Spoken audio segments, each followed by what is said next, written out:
Good evening and welcome to this discussion on climate change being organized as part of the India Economic Forum, a month-long conferencing event that started in the month of February. More than 12 sessions we have already organized and several recommendations have been made. So policy steps and measures that are taken at this moment will determine how India as an economy is able to tide over the challenges posed by climate change.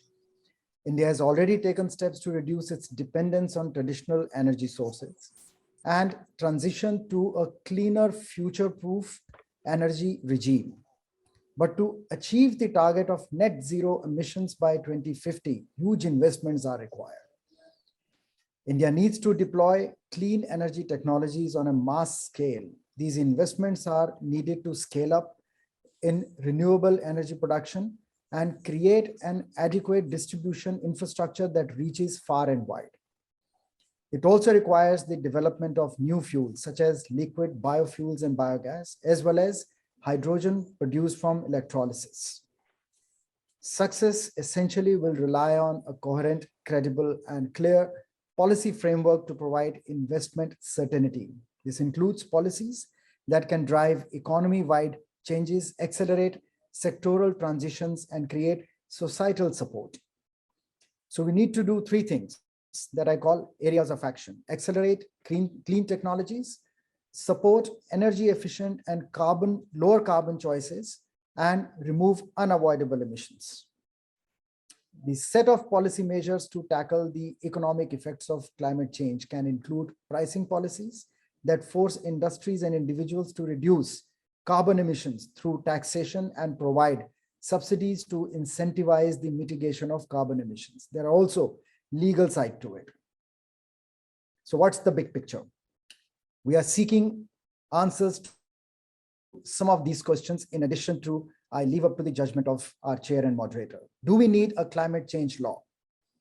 What fiscal measures are required? How to bring down the cost of green hydrogen? How to improve LNG production, storage, dispensing, and transportation, and how to seize new opportunities for innovation and for Make in India, and so on. We have the pleasure of having with us Mr. K.R. Jyotilal, Principal Secretary, Transport, Kerala, our chair and moderator for today's discussion. He has made remarkable contributions to diverse sectors, including transportation, revenue management, district administration, fisheries, information technologies, and consumer affairs. He has been instrumental in introducing EV policy and hydrogen fuel cell project in the state, and has been leading the development of key infrastructure projects related to transport and aviation in Kerala. Dr. Arvind Ganguly Rao, Associate Professor in the Faculty of Aerospace Engineering at TU Delft. He is a specialist in aircraft propulsion and has worked on a variety of problems related to gas turbines and novel propulsion systems for aircraft, especially ones dealing with the usage of alternate energy sources. He has been involved in several projects, including the one from EU and industry partners like Safran and Airbus. Mr. Akshay Jaitley, co-founder of Indian law firm Trilegal. With over 25 years of experience in the legal field, he has been an active advisor on cross-border strategy and risk management for businesses across the globe. He is also involved in research initiatives and policy reforms in the Indian power and infrastructure sectors. He's an independent director on board of KKR-backed Virescent Infrastructure and advisor Climate Finance, NIPFP. Dr. Bidisha Banerjee, Associate Professor at IILM. She has worked on sustainability and SDGs and published books around the subjects. Her academic training is in economics and public policy in the United States and India, and she's currently a mentor to the Women's Leadership Program at the Trachtenberg School of Public Policy and Public Administration. Mr. Shirish Mohindru, technical expert from GIZ. He's a transportation planner working in urban transportation domain for over 12 years. His work has focused on preparation of transport visions for cities, assistance to policy preparation and strategy formulation for shift towards alternative clean fuels, performance enhancement, of public transport services. Mr. Pawan Mulakatla, Program Director, Clean Mobility and Energy Technology at WRI India, responsible for overall strategy, creating and maintaining delivery of research projects, stakeholder engagement and partnerships, work plan development and fundraising. Over 18 years of experience in urban mobility ecosystem. He was earlier with Bosch for 2 years, setting up the E-Micro Mobility Connected Solution Program. Mr. Ranajit Mukherjee, Vice President EV and FCV at SM Kanappa Automobiles, heading the hydrogen fuel cell business for ELO Mobility and SM Kanappa joint venture in producing hydrogen fuel cell buses in India. He has worked on key positions with some of the most respected corporations around the world and in India. Ladies and gentlemen, I have the pleasure of introducing Mr. Samir Kochhar, a reforms historian and our chairman at SKOCH Group. So with this, I invite Mr. Kochhar to make a quick remark, and before we hand over the mic to our chair and moderator. Good evening, and thank you, Gursharan. I am in awe of the august company that I'm in. I must confess that I know very little about hydrogen economy and climate change, except the fact that, just about when we are about to make conference conversations around climate change, I think it's already come home. Every year my house in Gurgaon is inundated during floods. You have so many extreme weather events. And, these are very, very complex issues. I mean, some blames pollution for it. Somebody blames global warming for it. Somebody, blames wrong choice of fuel for it. And I'm looking forward to, from a simple normal man's perspective, from this panel to bring it all together and explain as to what this climate change is, what is causing it, and what is it that we can do, and why, how do we bring in a sense of urgency? Because, I think it's something like COVID. It's, it's not, we are living in climate change here and now.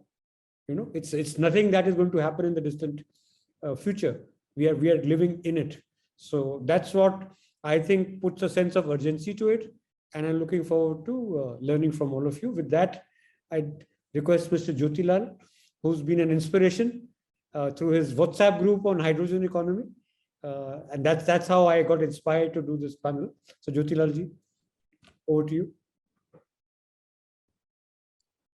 Thank you, Sri Samir Kochhar ji and Sri Gurucharan ji for organizing a conference on climate change. Actually, if you go through the UN Secretary General statement that we are sleepwalking into a climate catastrophe, but I think the world is not knowing that they are actually going into a climate catastrophe. And in fact, in Kerala, we are in the southern tip of India. See, last 1 week, there has been an increase of 3 degrees. We are talking about 1.5, limiting it to 1.5 degrees. 3 degrees temperature increase in Kerala. So all the districts have been warned that there will be a sudden increase of 3 degrees. So imagine where we have reached. Hope I am audible. I think there is some internet problem, connection. No. Am I audible? Yes, you are audible, sir. Yeah. So in fact, the government of India has asked all the states to prepare the climate action plan. In fact, we have committed as per COP26 by that, by 2070, we will become carbon neutral. In fact, Kerala is one of the first states we could commit it because we don't have many industries which are emitting, or the construction or greenery is quite good. We have committed by 2050, we will become carbon neutral. So that means we need to address the issues of various sectors. Maybe one is a power sector, power generation, transport, which includes all the modes of transport, including aviation. Second is another is industry and building and construction sector, as well as agriculture. I think agriculture and construction sectors are going to be the key as far as the job loss is concerned. So that is the biggest challenge which you are going to face. Now, I will come to probably it is going to affect the oceans. Also, the temperature rise in the oceans is going to change the entire ecosystem in the ocean. That is going to actually the only 2 parts of the world, the east and western side of India is the only area where overfishing is not there. If temperature rises, naturally is going to have a going to have huge the livelihood of so many people. So now coming back to the, maybe I will start with some statement which I borrowed from, which I believe it's a truth. It's a book from on man management. Basically, it's a technique to manage men is called management. So if I quote from that, if we were to examine the human body from the standpoint of science, we have got hydrogen, oxygen, nitrogen, carbon present in the human body. And from the hydrogen came carbon, and due to heat, carbon becomes oil, and this crude oil, and then we refine the crude oil, it becomes kerosene, and when kerosene is further refined, it becomes petrol, and when petrol is further purified, it becomes white petrol and gas. Where do all these elements come from? The basis is hydrogen. So hydrogen is the hero and carbon is the zero, but the world is after the carbon, and now we are finding the ill effects of the usage of excess use of carbon and the fossil fuel. I think both the proteins as well as vitamins that exist in man, basically it has come from, it is due to hydrogen, and scientists are able to find many things due to the effect of hydrogen. Over the years, the existence of the forest has maintained the balance of the earth. So I think there is a need for maintaining the balance of the forest area. That is, then slowly due to heat, forests have started depleting, and human beings properly recognize the significance of this element. There's a Vedic saying that na swayo niyamam vina. That means there is no good without limits. Even so, that's why a limit is required for the carbon dioxide and carbon monoxide. I think we have reached that stage where we need to explore the potential of generation of energy using the hydrogen, and it could be put to a suitable use, and for the development of the nations. I think the economy itself, maybe war is a temporary phenomenon. Otherwise, the geopolitical situation is going to change once you move from a carbon-based economy to the cleaner fuel, hydrogen-based economy. I think the entire economics is going to change. Whatever we learned in our economies, I think all those things are the investments which has gone into it. Now we talk about the ESG framework, especially Germany or European nations. Any of the funds which invest, they follow the ESG framework. It's a time that all the projects within the country also we follow the ESG framework. Then human beings are not able to recognize the usefulness of the power, because the reason is that they do not possess a broad vision. That is what we need is a vision, mission, and a passion. And instead of vision, we are having division. We are all limited by, okay, let's talk about it. We are just worried about what advocatism for temporary gains. We just leave it apart. But it's a reality, as UN Secretary General has said. They think only about their self-interest and seldom bothered about the ways and means of utilizing these elements of nature. I think that is the sum and substance of what I could learn from the book on man management, and where we need to be united. We need to become pure in thoughts, so that our self-interests are kept apart. We live in harmony with nature. I think the economy, and now in fact there's a good thing that the government of India has brought a policy on a national hydrogen mission has been brought about. In fact, I'm so happy that just now 5 minutes back only I got the MNRE letter. They have constituted different committees for the roadmap for the mission 500 gigawatt power, which they address the issues of regulatory changes, open access, then additional RE capacity required to reach that 500 gigawatt, and the investment. So now recently government of India brought the DFI concept of, these are all projects which require it's a long-term investment, and the returns may not come. So the banking sector may not be able to fund such projects. Generally beyond 10 years, I think generally don't fund. So 20, 30 years, 40 years projects, we need a funding mechanism. Green bonds is one thing which has been suggested. Then DFI funding is another, apart from multilateral funding agencies. I think we need to prepare the action plan for each of the state, just like I shared in the group about the action plan which we have put for to make Kerala as a carbon neutral by 2050. So which address the issues of various sectors.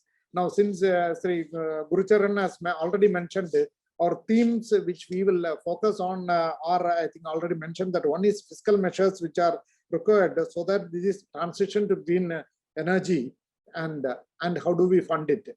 A second issue is when you talk about maybe we started with CNG, then we went to LNG, then now electric mobility, and probably up to maybe cars, it is quite good.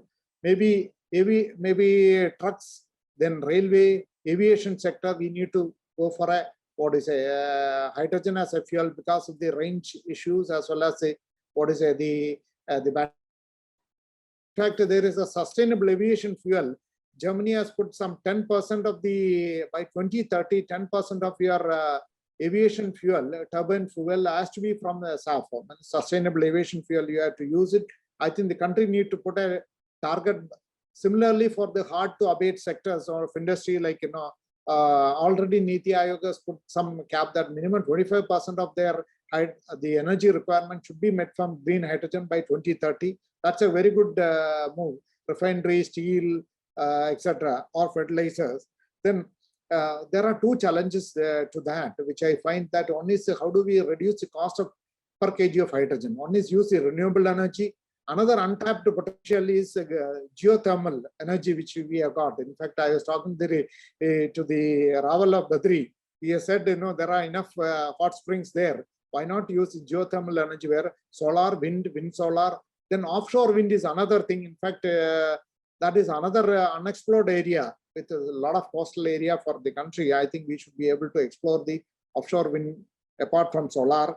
Then how do we reduce the cost of hydrogen? Then how do we synergize?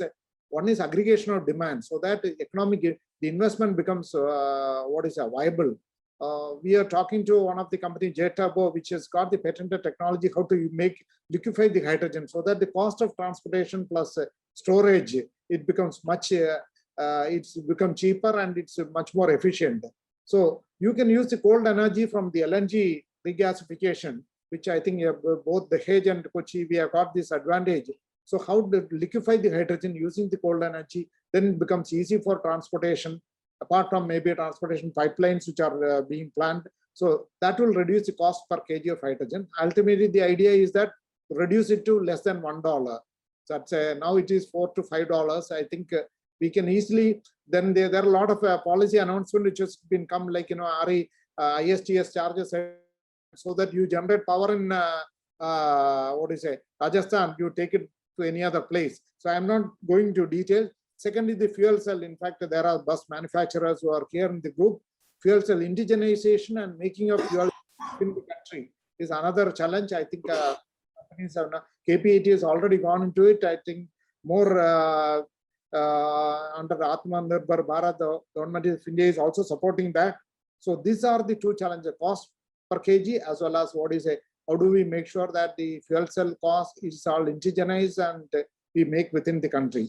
So this in a nutshell are some of the ideas I was having. Probably we have got expert panels, so probably we'll go by one. Sri, I think Sri Ganguly Rao here, has he joined? Mr. Jyotilal, if I may seek your permission, while you have enumerated, a long list of challenges, one of the major challenges that remains, which is what I discussed with you, is legal. What is it going to be moving forward? So if I may have your permission, I would like to invite Mr. Jaitley to talk about that, so that there is further cementing of the context on top of what you have already talked about, and followed by which then we can go around. Yeah, more than that, my ask, Akshay, would be, if you could just bring the whole concept together, which is what I told Ajay, that, this is such a wide subject. So what is it that we're looking at? If you could just give us a, bird's eye view. The big picture. Well, I think the thing is, the bird's eye view depends a lot on where you're standing, but I'll give it a shot. And some of the things I say might sort of be slightly unconventional, but they represent what I believe is the way forward for the sector entirely. And to make some general points, one is that I think, and Mr. Jyotilal sort of mentioned this, it's very, very important for us not to try and do everything at the aggregated national level. India, as far as climate change is concerned, and as a lot of the sectors which sit under what might be impacted by climate change, particularly the electricity sector, It's the states that have the power to make laws, and it's the states that feel the political fallout of what happens in these sectors. So it's very, very important, and I'm glad that the central government is asking states for their action plans.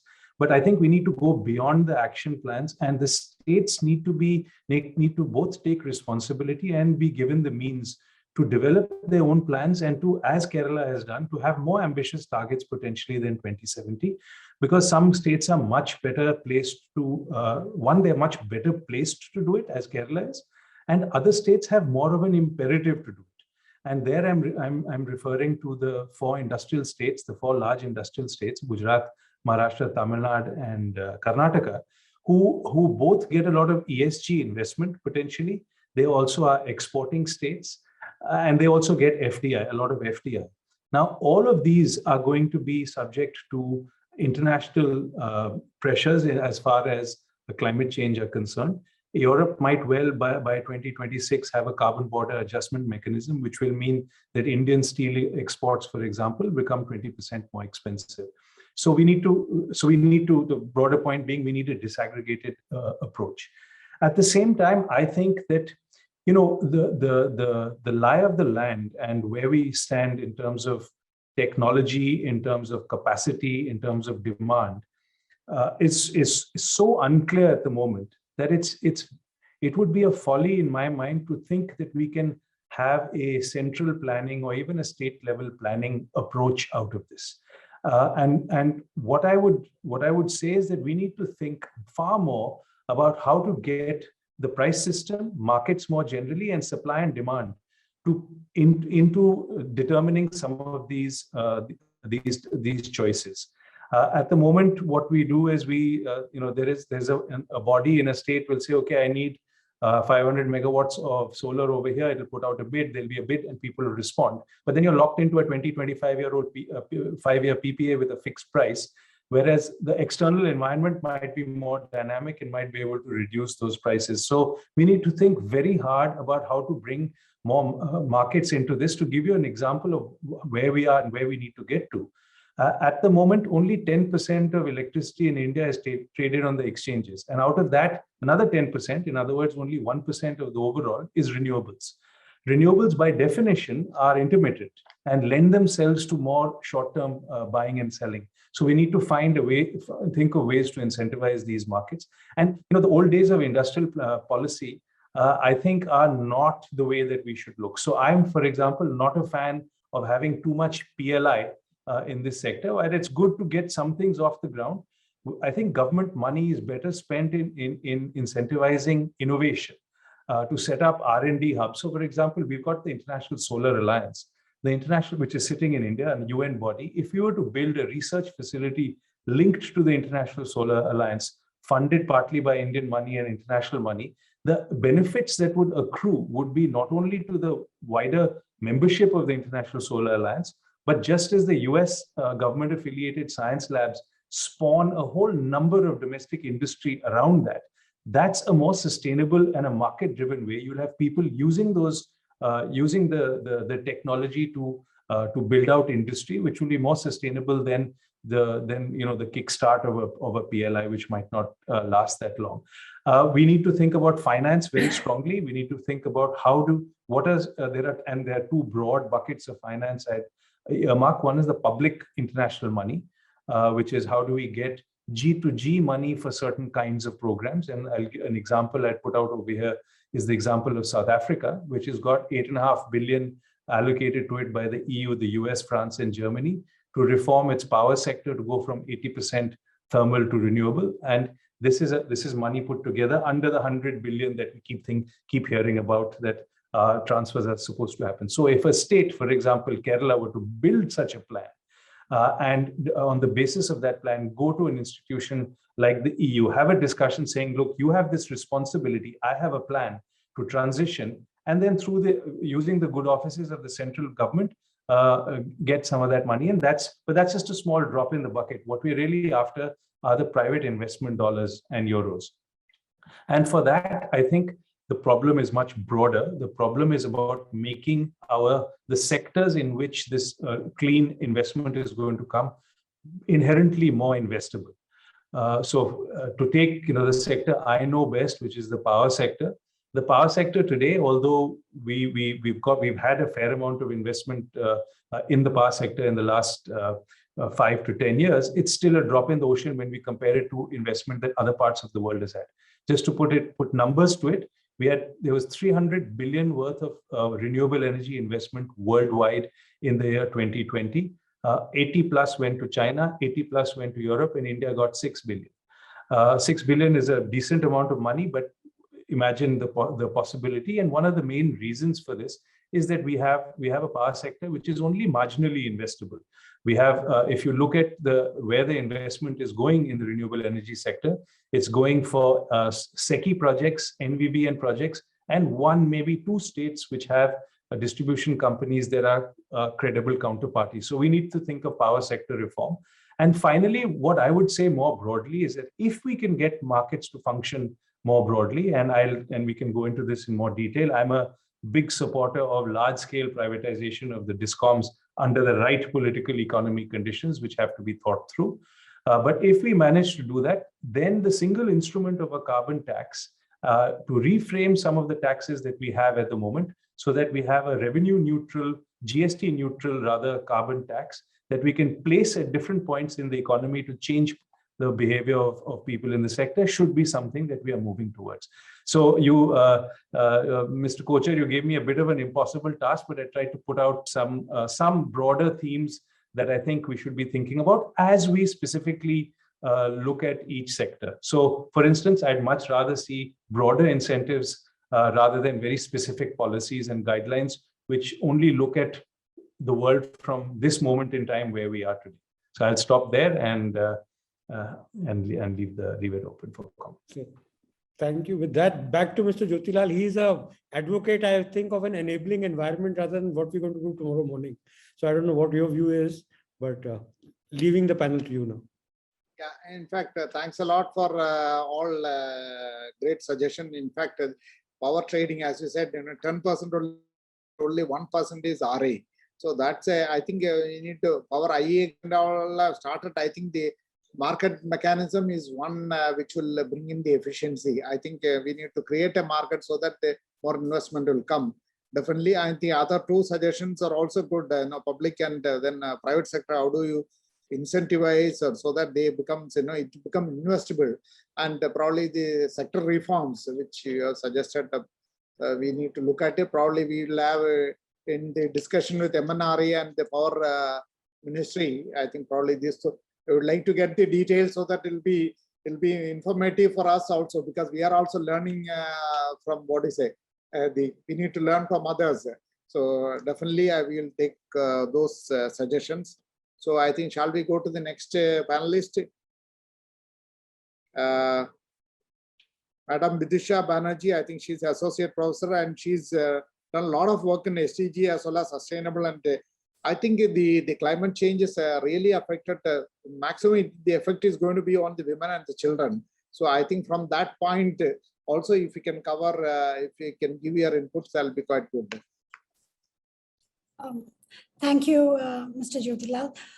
So climate change, the way we have traditionally come to define, we talk about industries, we talk about corporations. What we forget is that the change has to actually come from the smaller stakeholders who may be small in terms of the voice they may have in decision making, but may not be unimportant when it comes to the actual change that they can bring about. So take, for example, the unorganized sector of the economy. So whatever technological changes we are talking about, bringing in policy changes. How much of that permeates to the informal sector, the unorganized sector of the Indian economy? Almost 50% of our GDP is contributed by that sector. How do we ensure that the policies we are talking about, the kind of technology we are talking about, it reaches to this sector? I think that is going to be a very big gap. And unless we can plug it, any discussion on climate change becomes a more theoretical, technocratic discussion rather than something that can be implemented at a national and even at a global level. And then, of course, there are groups. So, at a global level, we talk about, what the United States, what India, what China can do or does not do when it comes to implementing, climate change initiatives. We forget that there are smaller countries which are actually going to be most affected. So take, for example, Bangladesh. I mean, there is no voice for these countries. I mean, in a similar boat are women, are children, are the tribals who are going to be the most affected by climate change, by all the disasters that we are discussing, but they are living through that. And unless there is a way of stakeholder engagement, where every decision at a policy level, when we talk about all these changes, we can incorporate them and make sure it reaches out to them, it can remain at best an exercise in policy making without actually getting the change that we all, I think, at some level seek. Thanks.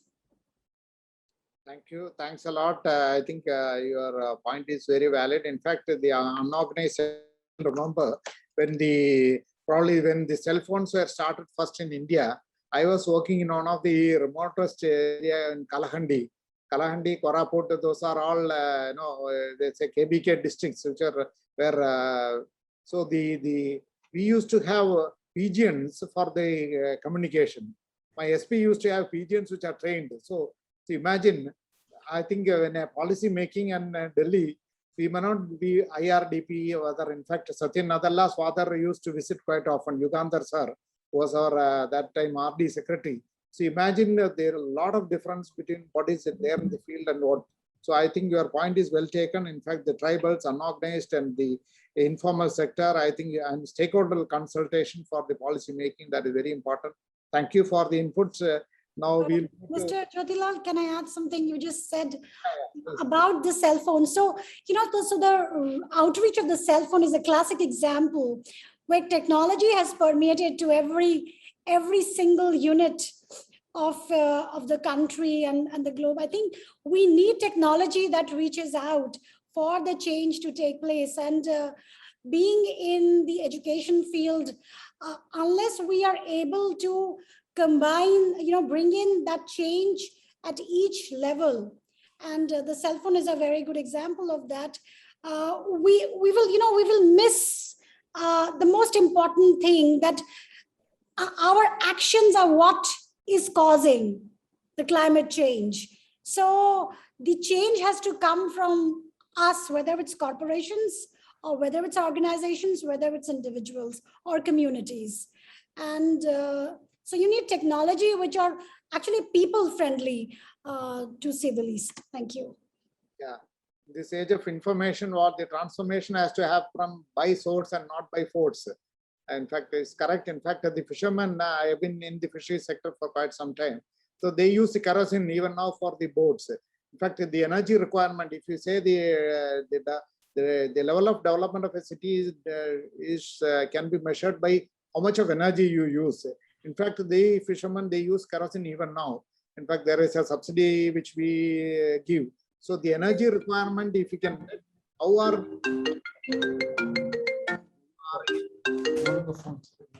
which can be as like in fact, there are some good initiatives taken by Lakshadweep and all, where they use the wind solar. The boat itself has a wind solar plant, where that generates the power for charging their mobile as well as the lighting. So I think those are innovative technologies which of RE, which I think quite useful. Even they can store the fish which they caught using this energy, because wind is there in the sea. So they got the wind solar small panels which are installed. In fact, it is becoming much popular now. I think those are innovations which need to be funded, as Sri Akshay has mentioned. Actually, R&D funding for, instead of PLI for probably big industries to, I think these are innovations we need to be funded under that. I think that's a good suggestion. So now we'll go to Shirish, Smart SUT. He handles in the head of GAZ, and in fact, he has been quite helpful for us to prepare the roadmap for hydrogen economy for Kerala, the probably first state to prepare, thanks to GAZ support, as well as bringing more maybe German companies also to come to on a PPP mode for component manufacturing, etc. And planning the cities. Another way is, see, the productivity, as TFL Mr. Shashi Verma used to always mention, why a city is productive. Because it's all we need, the city has to be planned well. Urban planning and transport planning together, and you need how fast you move the men and material.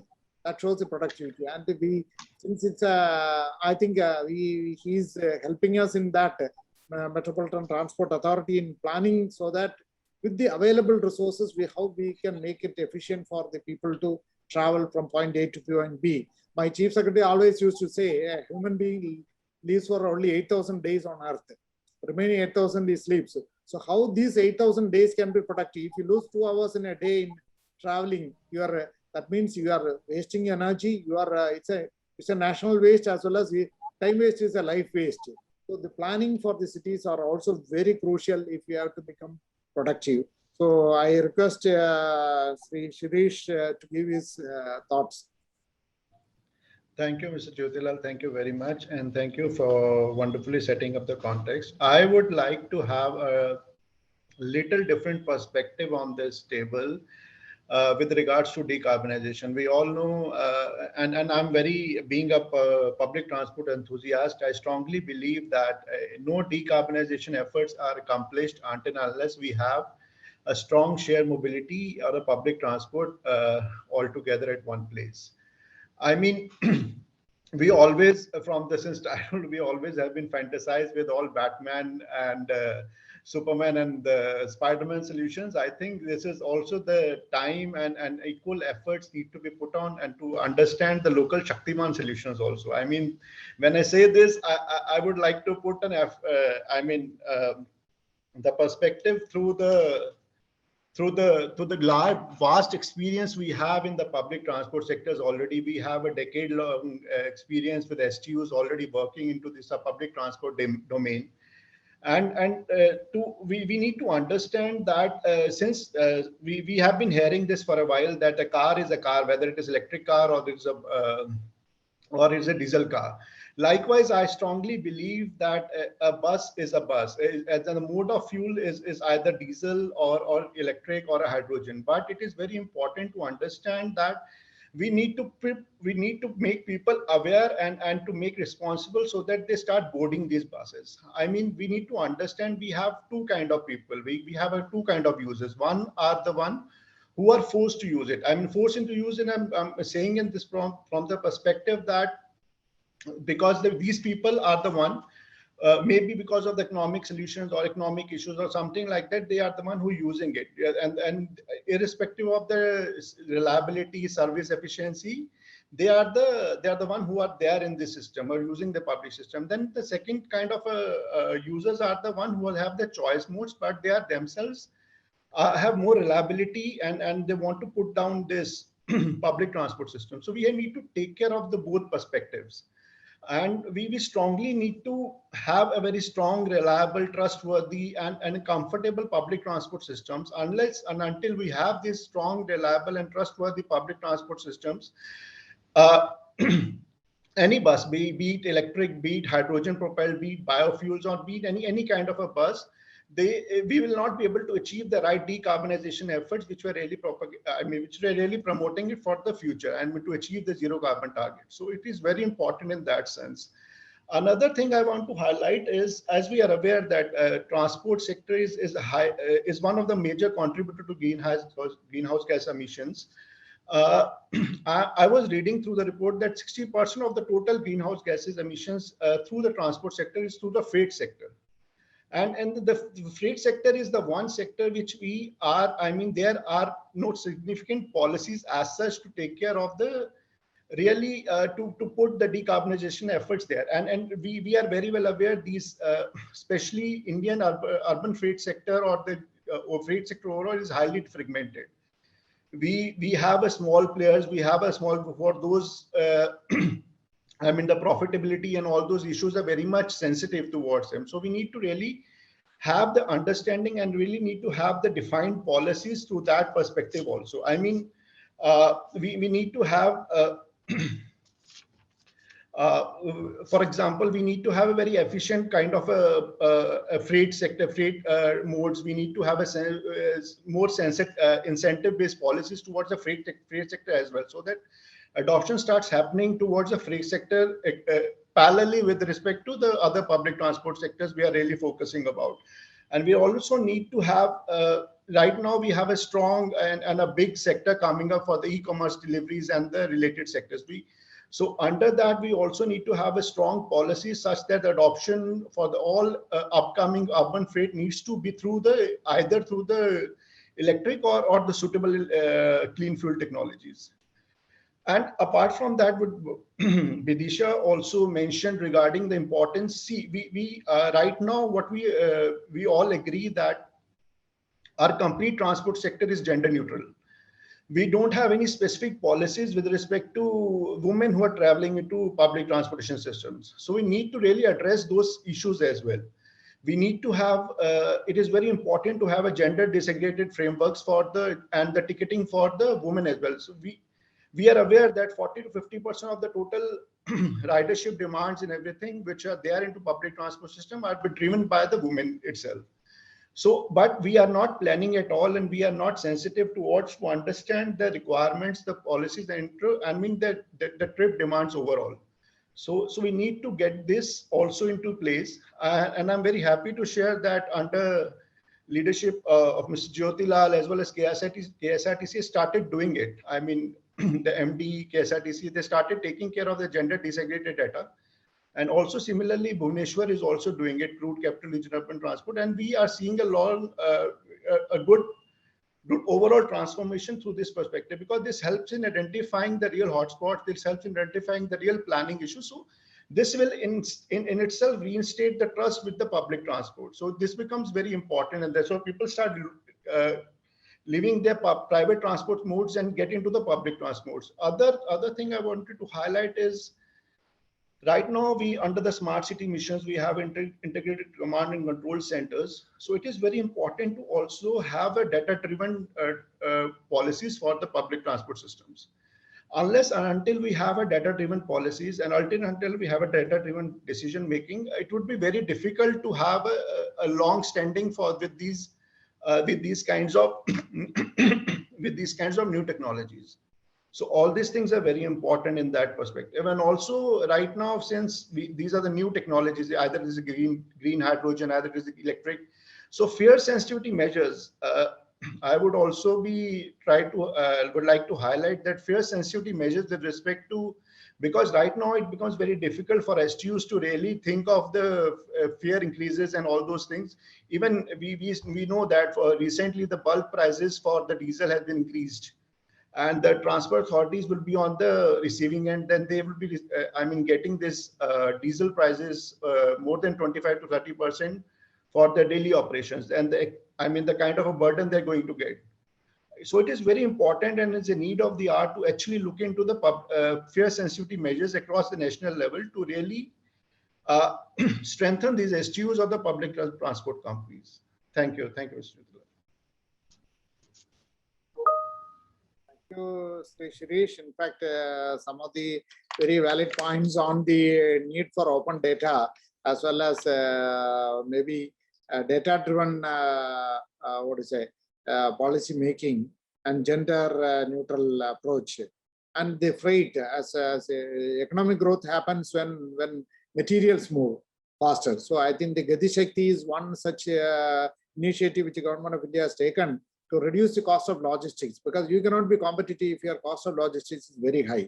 In fact, I handle here excise also, apart from PWD and transport. I find that it takes almost the go down, the truck goes minimum 10 days for him to go back to the distillery. So how can you bear the cost? I think the cost of logistics, ultimately we need to be, it needs to be brought down. In fact, we are working on some more projects on Hyperloop for goods transport. In fact, on pilot, my own batchmates in IIT, so they are now setting up a pilot for transportation of goods from the port to the railway station. In fact, at least because the standards are yet to be evolved for the Hyperloops, I think innovation which we should try how to reduce the cost of transportation. Containerization is another thing which need to be brought about, because most of our railway tracks are all built at various times. Even national waterways, the height is an issue for the bridges. I think that there need to be a broader vision, and naturally the data driven, like Google knows how many people travel from point A to point B. In fact, earlier used in the railways use that data. So I think though open data, then data driven. In fact, we brought the first open mobility networks, which I think with the support of say Nandan Nilekani's Beacon Foundation, which is probably first of its kind, where point A to point B, irrespective of the mode of transport, you have a single QR code ticketing, and then you transfer between point A to point B, you will have single ticket, and this will be integrated with all modes of transport. So I think those are all innovations which will make sure that the public transport become reliable, strong, and then what is a trustworthy. Now I will go to Mr. Pavan Mulukutla. He is from WRI. He was there in Bosch. In fact, Bosch is also working along with Ashok Leyland and IIT Madras on how to use green methanol from the green hydrogen. So that the existing engines itself, Ashok Leyland engines itself, we can use up to 20% methanol mixing without any change. That means without any additional cost, you are saving on the cost of diesel, and it will be half of the cost of diesel. So those are all innovations which R&D which Bosch has been doing. In fact, Pavan has been very active as far as EV and the energy sector, mobility and energy sector, renewable energy sector is concerned. So I request Pavan to give. He has been helpful in drafting our roadmap for a hydrogen economy. So I invite Sri Pavan to give his thoughts. Thank you, Mr. Jyotilal, and a very good evening to everyone. I think I wanted to share some thoughts around the green hydrogen economy. I think that's a very relevant topic that we keep hearing in multiple forums these days. And we are talking about roughly 160 billion US dollar investment over the next decade in the green hydrogen market. I think that's the amount of investment we are talking for India. Roughly, I mean, we have done some preliminary calculations, and we are talking about that kind of an investment. Currently, we use about between 6 to 7 metric million tons, MMTA of gray hydrogen, and this is projected that it may go up to 25 to 30 MMTPA. I'm just putting some context, and out of this, the potential to go green is roughly about, say, 7 to 8 metric million tons per annum. So that is the kind of usage we're talking about, that if we want to really have India evolve as a global leader in the green hydrogen economy. Now, to make this happen, what do we need to do? I think I'll briefly discuss about 5-6 steps, touching upon what can be done in this space to evolve India into a green hydrogen economy. I think one of them is, how do we really promote the development of a domestic value chain? I think Mr. Akshay also briefly touched upon this. Very, very important when we are talking about, if we really are seriously talking about this whole net zero by 2070, and we want to have hydrogen as one of the instruments for decarbonization across various sectors, given its application in refinery, in city gas distribution, in mobility, in refineries. How do we then really do that? One is promote the development of domestic value chain, because if we develop a domestic manufacturing system, it will really enable the transition. And to make that happen, initially there'll be a lot of supporting funding that would be needed to develop the manufacturing capabilities. This will then help us avoid the imports. And once the economies of scales are attained, of course, the production cost will start reducing. We're talking about USD dollar 2 per kg, 2 point, or is it 2.5 per kg? So I think really to bring down to that scale, we really need to enhance our domestic manufacturing capability. The other aspect is promoting innovation and research. I think many aspects in the R&D space related to hydrogen are really unknown to us. and how do we support the indigenization of critical and high cost component. We can have specific programs to evaluate the availability of alternative materials to utilize domestic minerals and resources that could be promoted, and obviously international collaborations on R&D to support key segments across the value chain, at least for the pilot projects, would be really very, very critical, whether we are talking it in the fuel stacks for mobility sector, or we are talking in the shipping sector, or in the steel.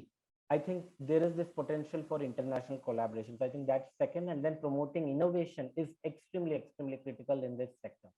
Third aspect would be, how do we ensure or move towards a technology licensing and transfer? It's not that the technology is available right away in India. I think globally it's available, but can we really in the initial phase create this option of technology transfer for market creation to address this demand that we want to really create?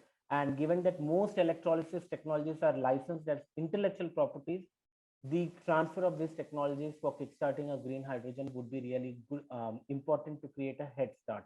So I think that would be one more important aspect. Fourth aspect would be really looking at supply demand incentivization frameworks. I think as the demand for hydrogen is going to increase progressively, important to set a standards and regulatory framework for its applications across multiple sectors. It must be ensured that we are able to harness the RE capabilities completely, and can we really use an incentive-based mechanisms like open access, banking, IST charges, waivers, which Mr. Jyotilal, you were also mentioning that MNRE has really called setting up committees to really look at this. You also need to understand that 70% of the cost for production of green hydrogen is from REs. The electrolyzer cost is only 30%. So I think there is a huge potential. One is, of course, for co-locating this project, but also how do we really bring those price points further down through some of these mechanisms. My fifth point would be that we really need to establish critical infrastructure for hydrogen. We are talking about whether it is transmission for city gas distribution pipelines, transmission lines. If you're talking mobility sector, we're talking about refueling networks and other infrastructure. This would really then become the backbone for a hydrogen demand growth, both at central and decentralized levels. And of course, in the initial years, we're looking for government support to have support around this development. And finally, as a policy lever, I would suggest that we need to really modify existing regulations and legislations that include green hydrogen applications. They are like more than, I think, at least what we know, 15, 20 legislations, which really need to, from safety aspects to the, given that it's also a gas, and there are certain acts and regulations that will really require hydrogen to be considered within its ambit in specific clauses, which will then require some modifications to the definitions to include hydrogen as a clean energy vector. So I think these are five, six aspects of how we really can make the policy levers work to address the technology challenges and to address the regulatory barriers as well. And in addition to this, I think to kickstart, we are talking about three sectors where we can really see the application of green hydrogen right away. One is in refineries to really mandate. So using mandate as an option to really stir the demand in refineries. One is in the mix, where we can achieve up to 8 to 10% mix of hydrogen in green hydrogen in the city gas distribution. And we are aware that GAIL is really experimenting with the percentage of the blending that can be achieved with green hydrogen as a substitute. And of course, in the fertilizer industry, where the application of green hydrogen for the fertilizers, whether it is non-ammonia based fertilizers where green hydrogen can be used, can we then really set up integrated RE. But I think the big crux is also this requires huge investments and understanding of technologies. And I think a PPP framework with huge support from government in the early decade would be really helpful, because we can't really expect private sector to enter into this unless we really see that there is some ROI. We are talking about 15, 20, 25 years. That is the kind of the time length of this project that we are focusing on. And can we really then have this contracts also when we're talking about integrated facilities for fertilizers, thinking through about 25 years of contracts, so that the first mover disadvantage and the associated risks can be minimized. I'll just stop here. But these were some initial thoughts on how to really make the green hydrogen economy work in India with these 6 areas that we need to really focus on. Thank you. Thank you, Pawan. In fact, excellent points. In fact, supply chain issues are one of the key things, as you said, which is very much required. Even another regulatory framework, as in fact, earlier one of my friends only had done all the laws in the country, which needs to be amended. Nobody knew that is because it's all spread across, I think, 5 or 6 or 6 or 7 ministries. We need to, that's a problem, I think, when we talk of bringing any new fuel, whether it is LNG or hydrogen. So I think that's a very valid point. In fact, RE capacity, definitely, I think ISTS charges have been waived, but I think the wheeling charges, which the power utility charges, I think they need to be upper cap. I've been arguing for that, and probably indigenization, definitely, I think R&D. In fact, there's a good news that OMIUM and started exporting to US. Generally, we talk about import of electrolyzer. Now, I think they are setting up small modular assembly units, which probably we need to look at digital manufacturing and things like that, by which we become competitive enough so that we should be able to export the green hydrogen from the country. And with so many ports and with so much of RE available, I think we should look for more electrolyzer capacity for green hydrogen. And what is it? In fact, the good news is the Reliance and all these companies are now announced big schemes. I think we need probably we need to tap those potential.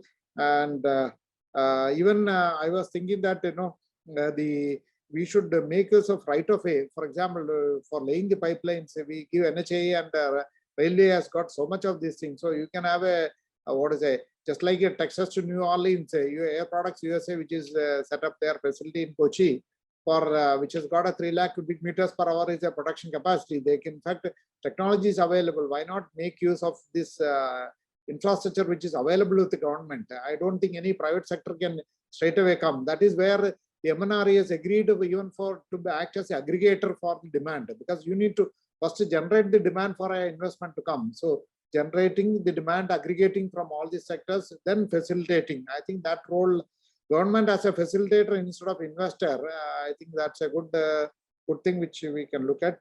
In fact, export is another opportunity which is available, which we need to explore. In fact, Australia, Japan, all these countries, we are in touch, and now the Honorable Prime Minister is also having meetings, all these prime ministers of these countries. I think we should tap that long-term export potential to Europe. And so with this, we'll come to the last panelist of today's seminar.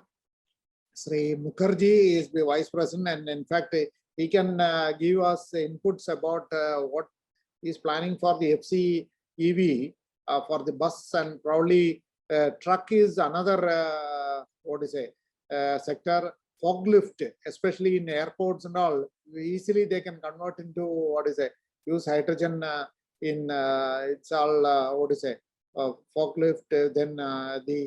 Then probably we need to look at bigger this thing as far as the railways and maybe aviation sector is concerned. And in fact, we are working on some project with the Kochi shipyard, how to replace the LTO battery in the water metro boats with the fuel cell, so that because already technology is available, instead of storage medium, replace the battery with the fuel cell. I think this is the pilot project has been approved by the shipping ministry. So I think with these few words, I invite Sri Mukherjee to give his thoughts on the topic.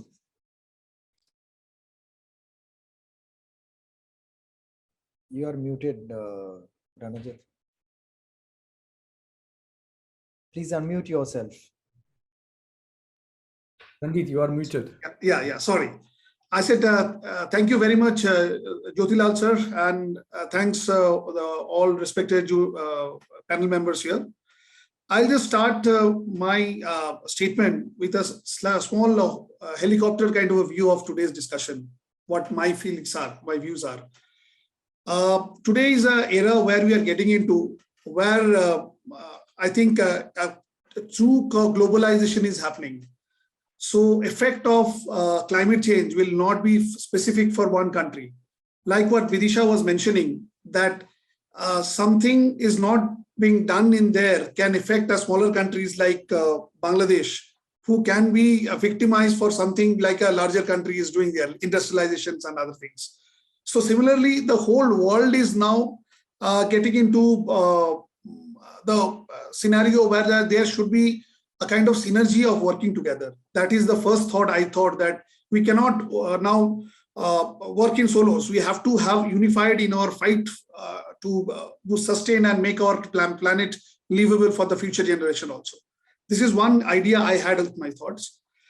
Coming back if you look into the investment part, I think green funds is definitely one of the ways where you can bring money, because whatever you want to do, funds are a requirement. It's a requirement for any kind of development activities, new technologies, whatever has to be done. Without money, we really cannot sustain or do the sustainability measures also. So with the help of the government, the private sector, the public sector, everybody has to come closer, looking into the whole holistic bigger picture. I give a small example here. For years, the government has been subsidizing the fossil fuel technology. We have been subsidizing and providing diesel and petrol at a very lower cost. But was it really helping us in a long term? Is it preferable to use the subsidy of a common man's money, the tax benefit that we are getting, or should we invest it, as rightly as Akshayji was telling, on institutes, on universities, on research institutions, on new technology based on our strength? Because what is successful in other part of the world may or may not work for us. We have to be Indian. We have to thought about Indian and about our strength. Today, buzzword is electric vehicles, and we are also part of it. While thinking into that, we have to also understand, are electric vehicles is our real strength? Are we self-sufficient with the metal which is required to make electric vehicles, or we have to still be, because we have been importing fossil fuels, diesel, petrol, oil for years, for centuries, and our exchangers and our taxpayer has been paying for that. Or and going into similar fashion, depending on lithium exports, are we on the right track, or should we also think of some other alternative? There comes where the hydrogen fuel comes down. And just taking the lead from what our Honorable Prime Minister said, his vision is to make India not a dependable energy source, but we will be basically a self-sustainable, and we will be exporting energy now in form of hydrogen. Because there are certain, I think, advantages our country has. The kind of landmass that we are having, which can be used for solar. We have entire belt where we can use as wind energy, which can help us to develop hydrogen. So rather than investing there, yes, it's costly today because we haven't attempted so far so many years to get into green hydrogen. Gray hydrogen and blue hydrogen is what we are looking so far. But if we now invest in this technology to bring green hydrogen in a bigger level, companies like Reliance has already taken the steps. I feel even smaller groups, some smaller organization can bring micro factories on a smaller base, like in certain major sectors like transportation, the industry I am. Why not the transport corporations, all India, the Ministry of Transport thinks how you can self-sustain our effort for green sustainable energy, where we can get private finance to get into these small mini factories, which may be sustainable for a state. Like state of Cochin can have these mini factories which can sustain on its own for the transportation system of the number of buses that is required. So, I mean, in that way, the transportation cost, where basically hydrogen is basically takes a major cost for transportation, can be taken care of. We can also improve our pipeline structure or lay out a new pipeline for transportation of hydrogen. So these are long-term infrastructural benefits if we lay out. which is basically our strength. If we want on our strength, that will give us a far more mileage than just fiscal incentives or maybe incentive for getting into a green business. So rather this, if total we work together, and even the government supports us on this in these areas, I think we can be really a successful model in our hand. Coming down to hydrogen, sir, as I said, I feel that ultimately it's a practical solution for a country like India. Because if you compare electric vehicle technology versus hydrogen vehicle technology, this is basically a debate that is going on for a very long time at different forums, where I have also participated. So it seems like if you look into the infrastructural requirement for a country like us, where thousands and lakhs of people travel between cities, which are approximately 1,000, 2,000, even up to 2,000, 2,500 kilometers at a stretch. So building infrastructure for so many vehicles, so many types of vehicles, buses, trucks, small vehicles, cars, are we be able to provide that kind of infrastructure? Will we be able to provide those kind of real estate support to make the charging infrastructures for this kind of travel? So in this context, if you look into hydrogen, it is basically the similar way, though it's using the same technology as electric vehicles, but at the same time, the cost of infrastructure, the pain of laying down the infrastructure becomes a lot ease. Only basically is the transportation requirement. We don't require huge land masses. We require, again, maybe a hydrogen pump, which you find is today the oil pump, fuel pump. This can be a hydrogen pump where this support can be given. So I think this is an area where we should look into. And as we are a startup company, we are bullish. We know that sustainable fuel using sustainable fuel in this industry is basically the answer, because we have to be prepared for that. And we should not only restrict ourselves. That's the reason we are working simultaneously on hydrogen fuel cell, as well as we are working on electric vehicles also. So I think on a broader level, we feel that ultimately, if we really invest and if we really want to go sustainable, a long-term solution is hydrogen vehicles. So this is a thought that I want to put across. And yes, we need a lot of support because it's a money game. As Mr. Akshay has also said, I again repeating him, so drawing the point that we need a lot of investments in technology and basically bringing the technology platform, to that level. Just importing technology and just using it in India will not let us sustain, because we have our nuisance in our system also. So we can use their technological whatever know-how we get, but we have to indigenize this to see what is basically feasible and usable in our strengths. So as Professor Jhunjhunwala of IIT Chennai, so he's a guru, so he says that the concept of swapping of batteries for a smaller car or three-wheelers or two-wheelers is basically one of the steps to revolutionize the Indian EV business. So this kind of effort is not being heard in the West, who are basically working in high technologies and costly technologies all over.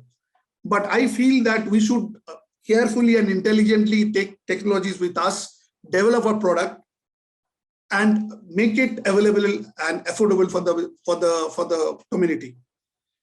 In this context, I want to touch another major point, which is basically, which Jyotilal sir will also agree, the present of the current trucks and buses who are running in diesel till date. The IC vehicles, currently those are on road. And it's not only the pollution, there is a social economic conditions attached with it. With the kind of a diesel prices going up, the viability of this business is coming for a question mark now. They are really looking for a change to get out of this situation. because millions of livelihood is associated with these people. They are not just a bus operator or a truck operator. A lot of families which basically are with them are also basically are attached with them. So we also should work together. The government also look into these segments, how to make these vehicles which are running on the roads, how to sustain them, how to make them environment friendly. That can be brought into the ecosystem. So I'll request this forum, and Jyotilal sir also, please take up this issue also. We as a startup, we are ready. As I told, I've been telling to the forum, if any kind of experiment happens on this regard also, or any new technology regards, we are very open for that. We will be bringing excellent product, what is best possible for us in hydrogen as well as electric. And we feel that we can join hands with people, interested people for the collaborations and looking into the problem of the current vehicles on road also. So in this way, I mean, that's what I wanted to express from my side. I mean, thank you very much for giving me this time. Thank you. Thank you. In fact, quite a good points. Definitely we'll work on the truck sector. In fact, it's a livelihood for them. If and especially even public transport, bus also the same issue is there. The diesel price going up, I think across the country, I think that issue is there. We need to address that. Then, as you said, the technology is only a technology. So the person, so it's only a trick. Unless it is of use for the human being, I think it's only in the lab. So we will, and your concept of reliance to self-reliance or independence to independence, energy independence is a good thing which we are aiming at. And the micro factories, I think it is possible that digital manufacturing is possible with AI and maybe 5G coming. In fact, the CAO, Mr. Tony Thomas, he was mentioning that same thing. You can have virtual factories, virtual digital factories where, in fact, Arrival Group has come with that suggestion. Yes, sir. Yes, sir. You can manufacture bus. Doesn't need maximum. He says that it's all component A to Z is designed, and there no. He integrates everything, and probably digital manufacturing is another thing which is emerging. And thanks a lot for all the suggestion. In fact, I'm sorry that in fact I forgot to call Mr. Rao, who is joined slightly late. I didn't see him. In fact, he is from the Delft University, and in fact, Netherlands Delft University. In fact, they have done the Hydrogen Valley, which is a very good model for the rest of the country to follow. We are working with the Professor Aravind from Delft University. And in fact, carbon neutral Wayanad and Idukki, they are already starting a pilot with one panchayat, just to make sure that that panchayat, as Gandhiji has said, you have to become self-reliant. So if you are energy independent, panchayat if you can make, so that their entire requirement of energy is met from within the panchayat only. So I think whether it is generally energy is stored in all the 5 elements, how do you tap it? Whether it is water or air or what is it, you generate through various or solar or biomass based solutions are there. So I think he might be the right person to guide us how to make our maybe self-reliant local bodies or energy independent local bodies, and with their, I request Sri Ganguly Rao to address. Well, thank you, Mr. Jyotilal, and thank you others as well. It was nice to hear all the colleagues in the panel with their different views. But that is always an advantage of speaking the last, because everything has been said, right? So I don't have to add anything more. Now, one thing is that good to have this panel discussion. I mean, we should discuss climate change more and more. That this is what we don't discuss actually, because that's an urgent problem. It's a global problem. You know, when you look at the news, actually, you don't hear about climate change. You hear about one Bollywood star whose son was doing a rave party or something, and blah, blah, blah, blah. Yeah, we don't give attention to climate change because this is something that will affect every one of us. Yeah, and what you see is also because it's such a big global challenge actually, and we just had one global challenge, and that was Corona. Yeah, and we can all discuss about Corona for a long time, but you know, some things were handled correctly by some countries, and many things were handled not correctly by the world. Yeah, it was also a global challenge, and you see when governments, people, societies are faced with such a global challenge, then we actually struggle to strive to work together. So in a sense, that was a kind of a few learning lessons from there. Yeah. And what we also see is that there is, at the moment, there is some kind of a passing the parcel, right? I mean, you say, okay, this is a problem at the central government, this is a problem at the state government, this is a problem at municipality, this is a problem at the household, and so on and so forth. But in fact, the truth is that it's everybody's problem. Yeah, if we don't do something, then we will become extinct as a rich species. Yeah. Look, we are a result of climate change. Okay. So when you look at the geological history of the planet, right? So if you go back around 70 million years or 80 million years or 100 million years, this was a planet of reptiles. This was a planet of dinosaurs, right? And the dinosaurs became extinct because there was a big meteorite that came and hit the world around 66 or 67 million years back, which actually, so that was the, only few species died because of the direct impact, but most of the species actually, they died because of the climate change that followed after this big impact. Yeah, and that was a very sudden climate change, and then there was a global cooling. Yeah, and dinosaurs, being a cold-blooded animal, could not survive to this. Okay, and that's how mammals came into picture, and so on and so forth. Yeah, and even when you look at our geological past of human evolution, we have gone through climate change. Yeah, but this time we are on the other side of the table, and if you don't do something, then it might lead to very drastic results. Yeah.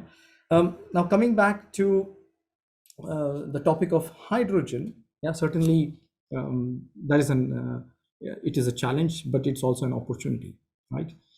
Because it gives us the possibility to change the way we were using energy, right? So energy independence has already been talked about, several panelists, right? Now, certainly green hydrogen is very interesting and very important, and I think India can play a very big role there. I think this is also a chance for us, because when you look at how China progressed, yeah, so they took up the manufacturing chance, right, and they became the manufacturing powerhouse. Yeah, I think here, when it comes to the energy transition, I think India can take up a bigger role, and we can be the champions of energy transition, right? So when you look at many of parts of Africa, they did not go, in terms of telecommunication, they did not go through the process of landline and then so on and so forth. No, they directly went into mobile, right? And that is also something that we could do, actually. So directly go into hydrogen, green energy, and energy transition directly, and without having the legacy power plants and so on and so forth, right? Now, there are a couple of things that I think we did not touch upon in this panel discussion. One was blue hydrogen. Yeah, because hydrogen comes in many colors. Actually, there are 8, 9, 10 colors. Blue hydrogen is when you make gray hydrogen, but you can store CO2 back in the ground. Yeah. For various reasons, I think India can try this. Yeah. This is not a long-term solution, but nevertheless, this is quite a solution, because there is no green hydrogen at the moment, and it will take a long time before we get enough quantities of green hydrogen. Yeah? So blue hydrogen is quite interesting. The other one is also pink hydrogen, which is made by nuclear energy, right? So we have nuclear energy, and I think our nuclear energy should increase. At least the share of nuclear energy within our energy mix has to increase, and we can use that also to make hydrogen. Yeah? Another topic that we did not address upon a bit is ammonia. Yeah? Ammonia is also quite interesting. It's an hydrogen carrier. It's an energy carrier, and it is easier to transport in many cases as compared to hydrogen itself. Yeah. So it does offer some advantages in some cases, not in all cases, but in some cases. And I think that is something that can also be looked into. Now, of course, ammonia is also used for urea manufacturing, which is the main use of hydrogen currently. And like one of the panel members said, around 6 million tons of hydrogen is used to make, but it's mainly gray hydrogen, right? So that can also be done. And maybe, and this is something like a question to Mr. Jyotilal, and that is maybe we should also think of creating a hydrogen exchange. Yeah, currently there is no fair price or pricing system or a supply chain management or something like that for hydrogen. But if you have a kind of a hydrogen exchange coupled along with blockchain technologies, yeah, then we can also have a different fair pricing for different types of hydrogen, because blockchain allows these kind of things to be coupled actually, right? What could be the price of green hydrogen? What could be the price of blue hydrogen or pink hydrogen or something else? Yeah. So hydrogen exchange coupled with blockchain technology can sort of accelerate some of these things. Yeah. So these are some of my first thoughts.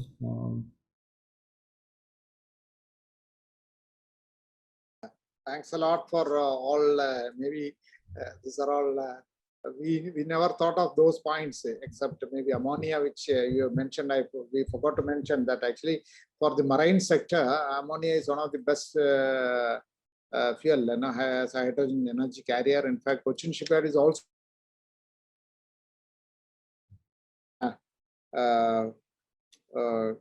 climate change, as you said rightly. In fact, I was talking to ISRO chairman. He's also one of the maybe advisors for our state as far as the e-mobility is concerned. In fact, so he has been said that he has been saying that the man is given the wisdom so that you can escape before the catastrophe happens. So technology. So he was talking about that the nearest planet where you can go is 36. Only thing the problem is 36 light years away.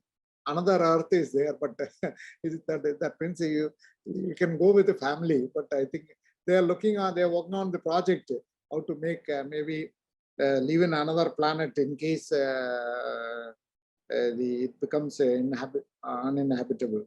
As you said, the opportunity, I think it's a golden opportunity. Generally, there is a saying that opportunity is there, we don't see, and if you don't use it, it will fly away. So the statue of opportunity, its eyes are all tied.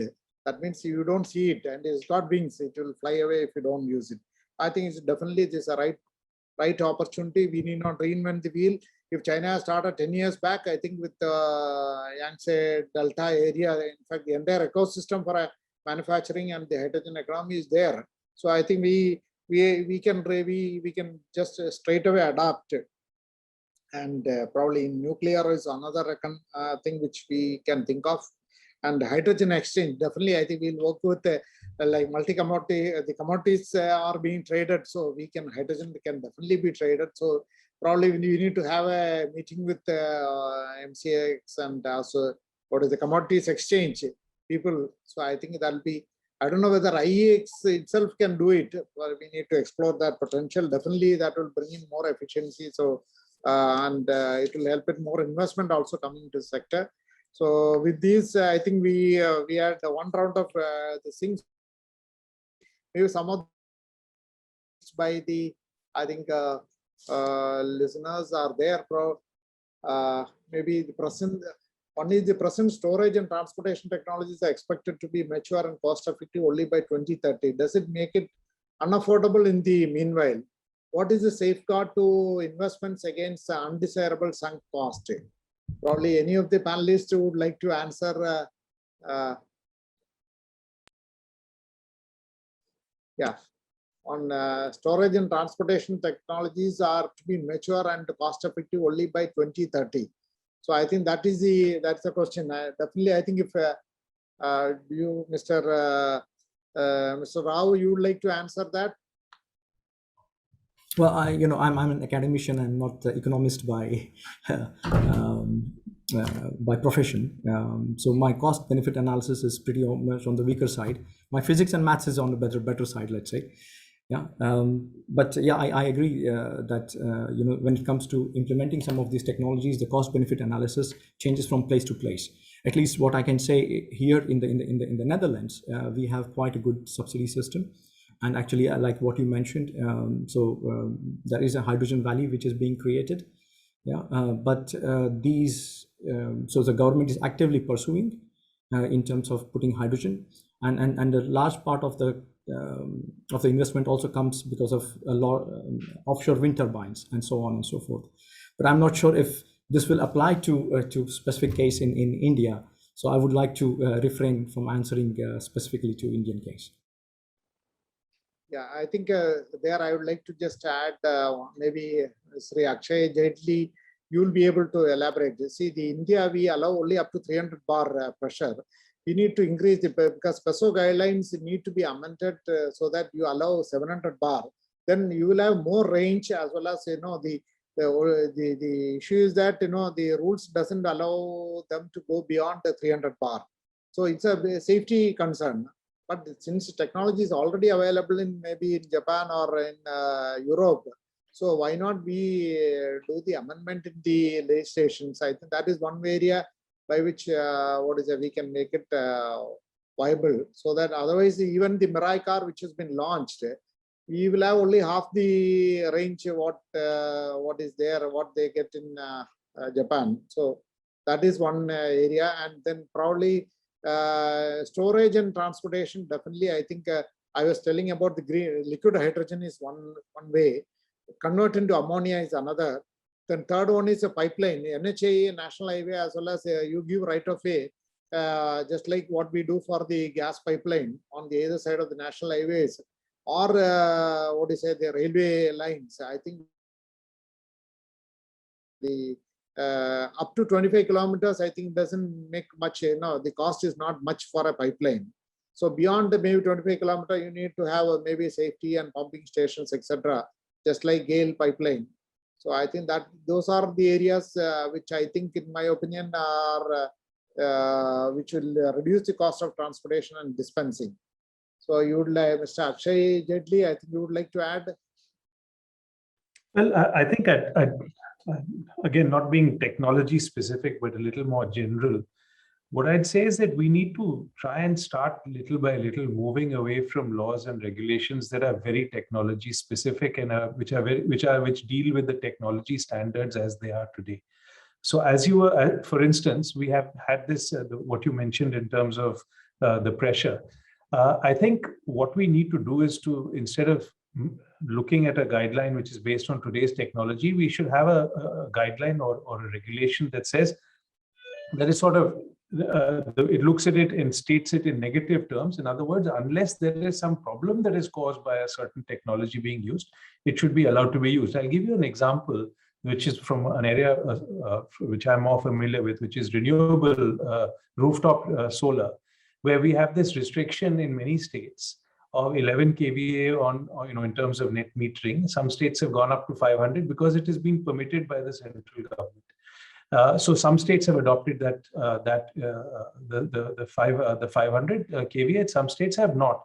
Now, if you look at this from the outside, it seems that we are one of the few countries in the world that has actually got a limitation on having rooftop solar.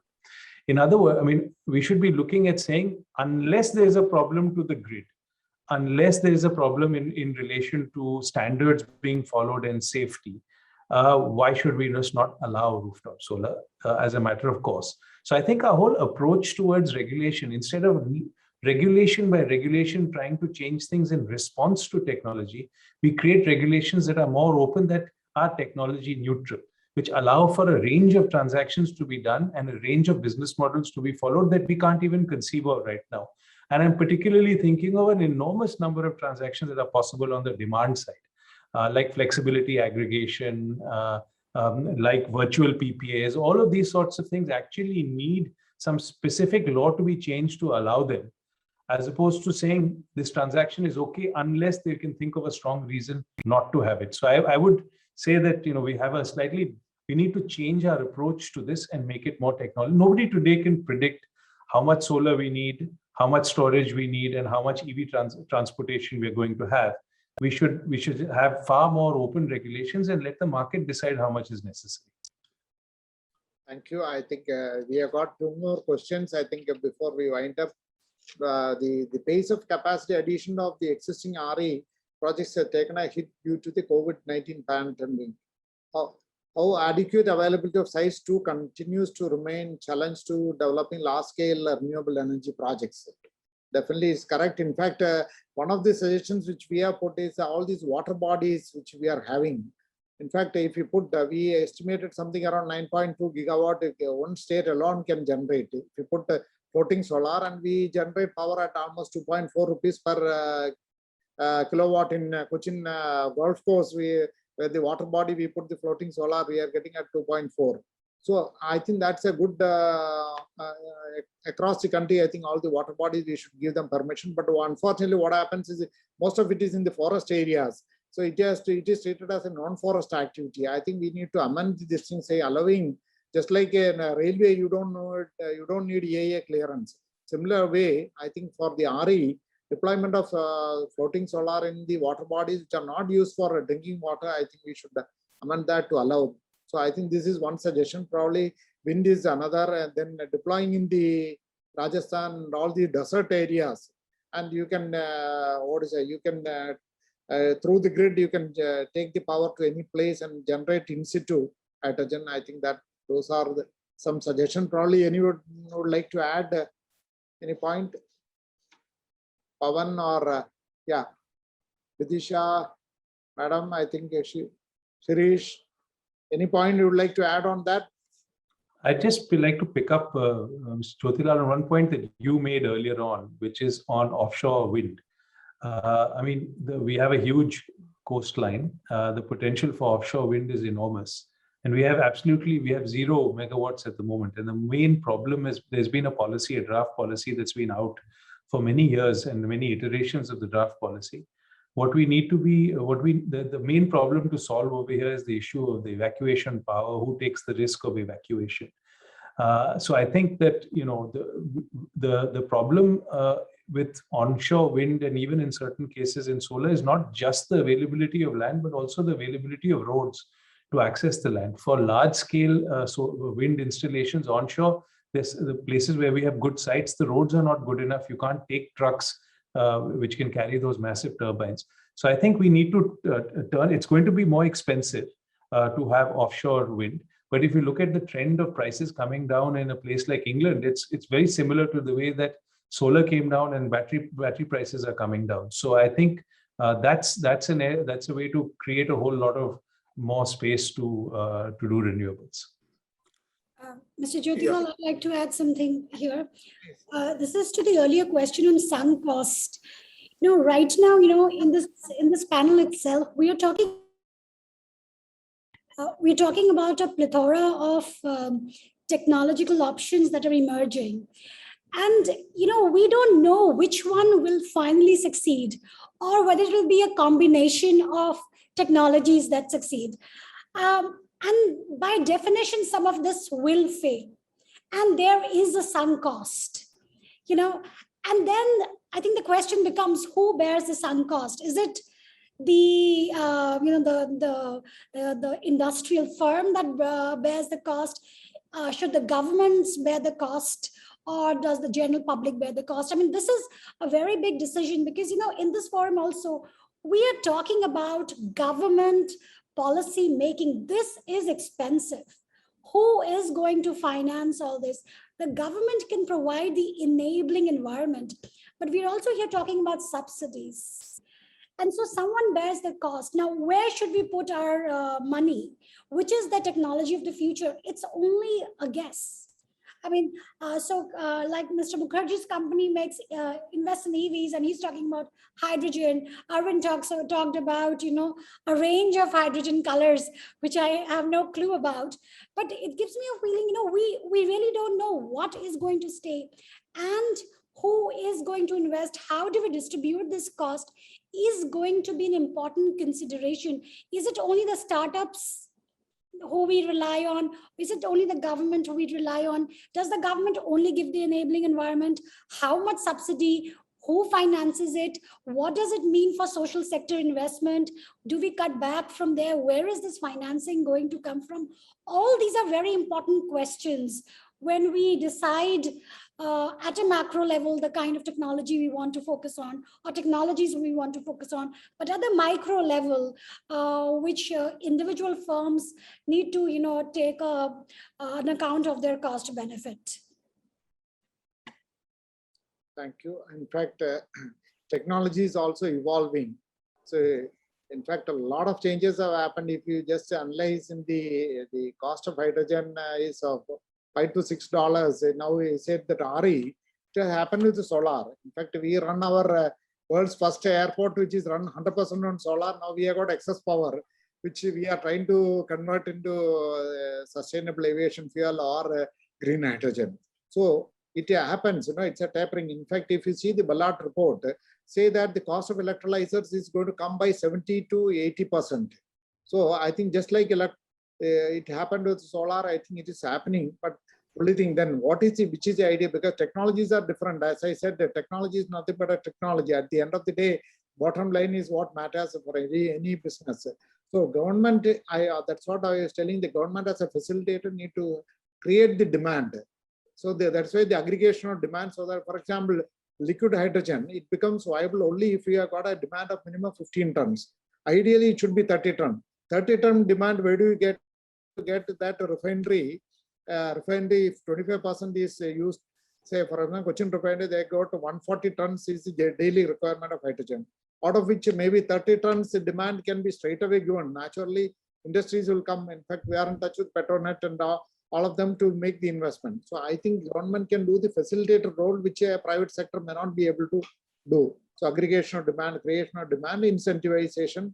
Then just like, power, you can take it through without zero ISTS charge, etc. I think that's the only way. And ultimately, end of the day, it has to be economically viable. That's why we are Kochi Metro.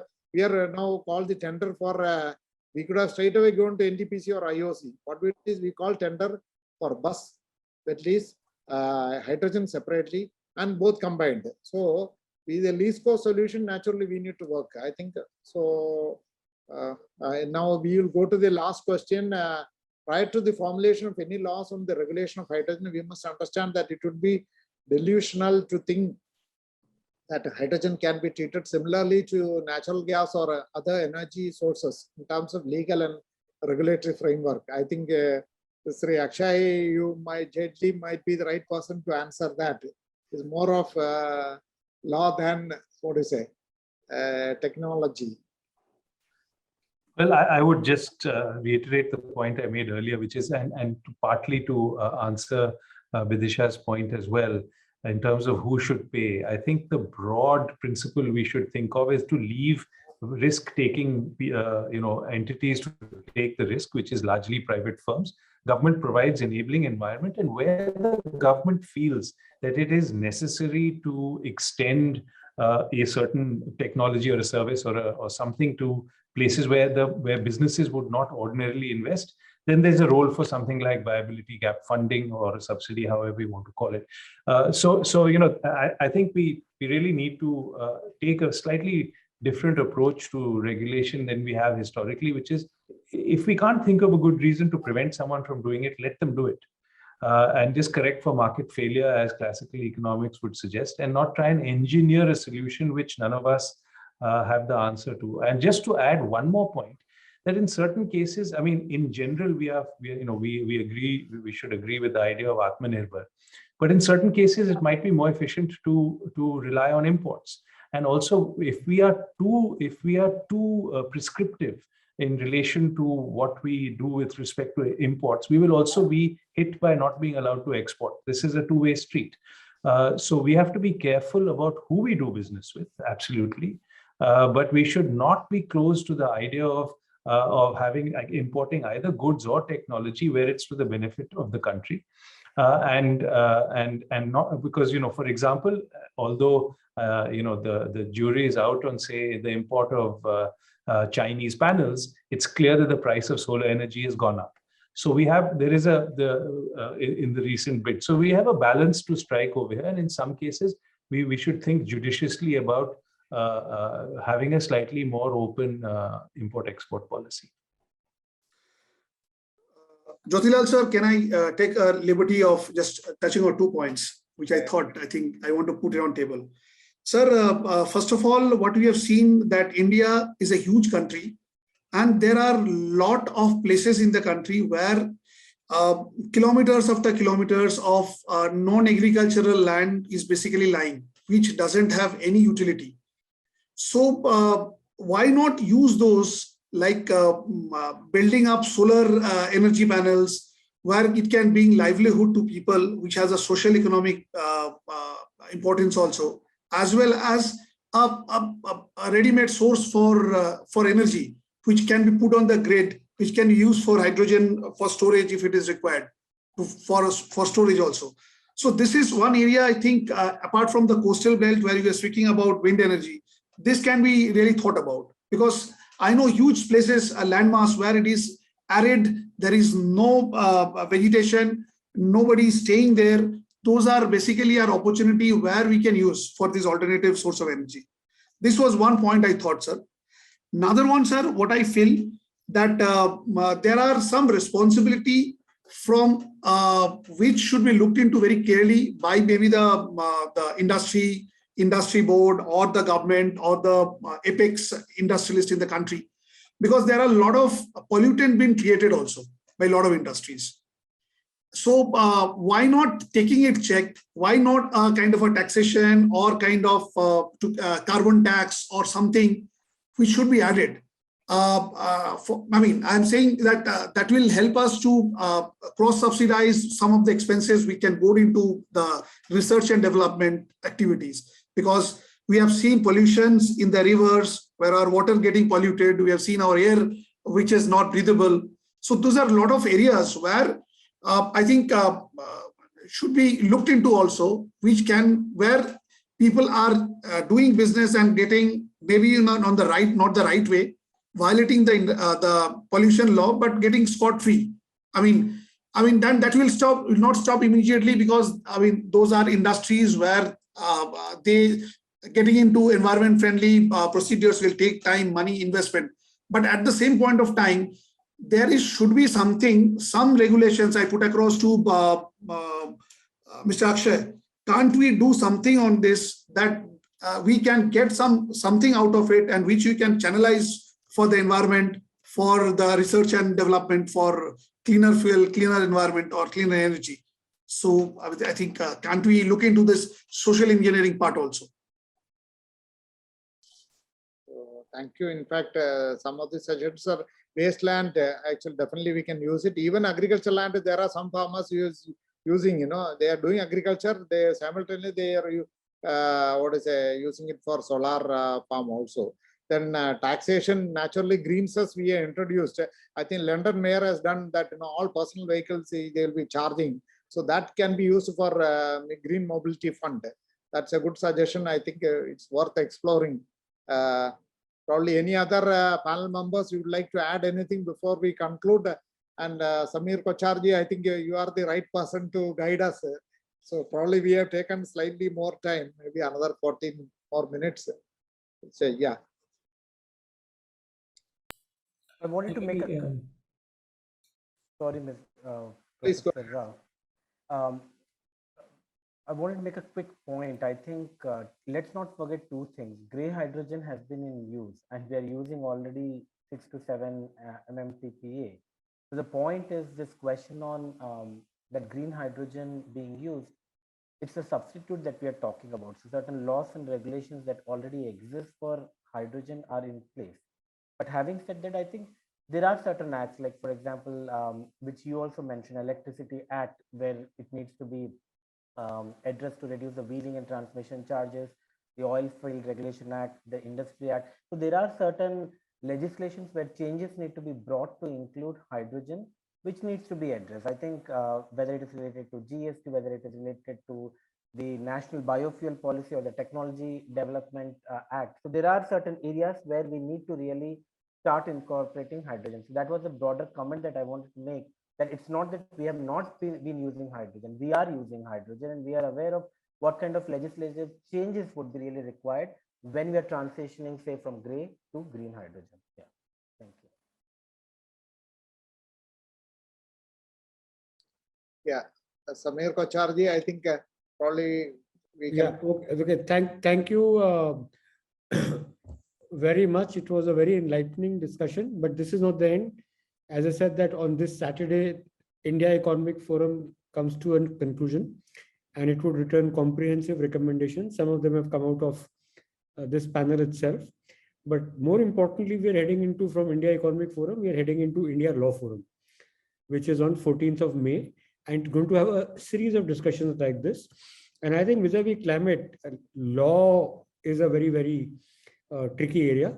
So any inputs or feedback that you would like to give us, we are in public advocacy space. Anything that is good for India.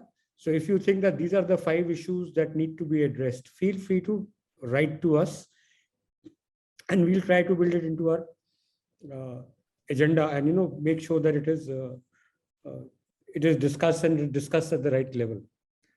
And with that, I thank you all, and pleasure being with you this evening.